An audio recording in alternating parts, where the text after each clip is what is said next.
తులసి ప్రతి ఇంట్లో పూజలందుకునే ఈ మొక్క వెనుక ఒక మహాపతివ్రత కన్నీటి కథ ఉందని మీకు తెలుసా? సాక్షాత్తు ఆ శ్రీమహావిష్ణువునే శపించగలిగిన ఆ ధైర్యవంతురాలు ఎవరు? వృంద అనే ఒక అత్యంత పవిత్రమైన స్త్రీ ఉండేది. ఆమె భర్త జలంధరుడు ఒక అసురరాజు. జలంధరుడు దేవతలతో యుద్ధాలు చేస్తూ లోకాన్ని అశాంతికి గురిచేశాడు. ఎవరూ అతడిని ఆపలేకపోయారు. అతడికి ఆ బలం ఆయుధాల వల్ల కాదు. వృంద తన భర్తపై చూపిన నిష్ఠే జలంధరుణ్ణి రక్షించింది. ఆ నిష్ఠ ఉన్నంతవరకు దేవతలకు అతడిని ఓడించే మార్గమే లేదు. ఆ నిష్ఠ భంగమైతేనే ఈ ఘర్షణకు ముగింపు వస్తుందని తేలింది. అందుకే విష్ణువు జలంధరుడి రూపం ధరించి వృంద దగ్గరకు వెళ్ళాడు.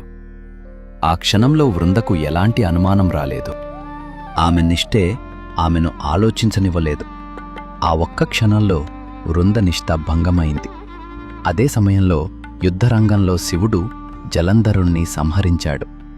నిజం తెలిసిన క్షణంలో వృంద హృదయం విరిగిపోయింది. ఆ తీవ్రమైన బాధలోనే వృంద విష్ణువును శపించింది. ఆ శాప ఫలితంగా విష్ణువు నల్లటి శిలగా మారాడు. ఆ శిలనే మనం ఈరోజు శాలగ్రామంగా పూజిస్తున్నాం.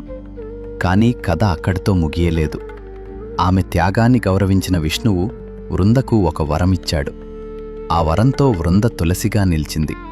తులసి లేకుండా జరిగే విష్ణు పూజకు సంపూర్ణత ఉండదన్న భావం స్థిరపడింది. అందుకే తులసి కేవలం ఒక మొక్క కాదు, అది ఒక స్త్రీ నిష్ఠ, లోకవిధినే మార్చిన కథ. మన ఇంటి ముందు తులసికోట ఉందంటే అక్కడ దైవత్వమే కొలువై ఉందన్న అర్థం. ఓం నమో నారాయణాయ.